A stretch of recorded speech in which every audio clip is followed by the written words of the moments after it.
You guys got Wayne's World? My name is Hannah Einbinder, and I am here. I'm here. I will start here with Tempopo, the egg. Crazy. I'm seeing this here. Paper Moon, Peter Bogdanovich, Mr. Swag, Mr.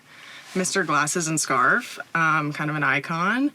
Yeah, I love this movie. It's incredibly heartwarming, and I feel like as sort of a kind of disgusting phrase to say, but daddy's girl, sorry. It's like, I love my dad, and so this is like a movie that is kind of about like loving your dad. Shout out to you, Dad. The Before trilogy, you know, sometimes when like a film is like a poisonous mirror and you look at it and you're like, no, it is a bisexual text. I don't really feel like I need to elaborate on that. That should be, you know, the reasons why that's true, I think, are evident if you've seen this stuff. THELMA and LOUISE, ever heard of it? Look at this art right here. Is this a Criterion, yes, exclusive art right here? Shout out to Susan Sarandon, the God, by the way. Oh my God, Gina Davis. Schwing. This is like a beautiful love story about female friendship. And, hey, look, I'm familiar with that. The Philadelphia Story. Cary Grant was on my dorm room wall, and I held up his black and white photo with a Bernie Sanders bumper sticker. You want to know about me? There it is.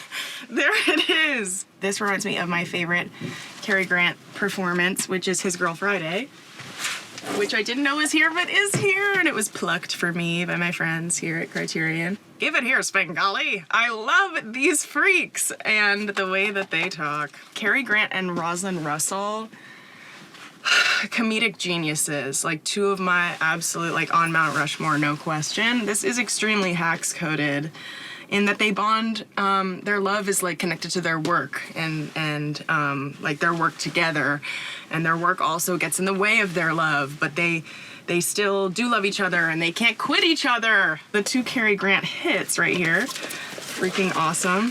Okay, so Valerie and Her Week of Wonders is like really a nightmare. It's really scary and disorienting and surreal and like freaky in a way that is so Eastern European. Watching this movie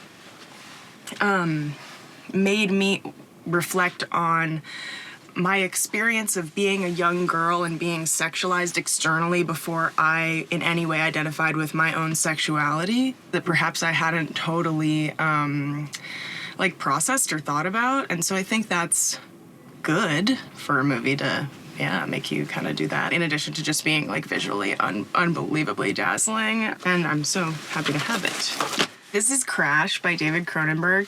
I believe that this film should be played on the floor of the US Senate. I think it could help people to kind of expand their minds and understand that they're wasting so much time trying to tame the untamable, which is the human being and their liberation. Just watch this and don't feel weird about your shit, basically, I think. You know what I'm saying? Like, because consent, and then you're rocking, you know what I mean? Lost Highway. You know, something that's really beautiful about cinema, in my opinion, is it can change the way that you view the world. Like, for instance, David Lynch changed the way I see roses. And I'm a proud Los Angelino. I'm born and raised in Los Angeles, third generation, and I feel like David Lynch loves LA in a way that I think is so cool. And I think people like to hate on LA, but LA rocks hard, and Lost Highway is scary. My brother Spike showed it to me. Spike's fiance was the guy with the camera for Halloween, and it was really scary accurate. Maybe when this comes out, I'll post a pic of Eric in that. Defending Your Life rocks. There's a scene in a comedy club in that movie, and it's shot at the Comedy Store, and I do, having started at the Comedy Store as a stand-up comedian before I was ever an actor, yeah, that's what purgatory's like, okay? It is. I can tell you It is on the way to hell. This movie makes me laugh and makes me feel really warm, and Meryl Streep is a god, and so is Albert Brooks.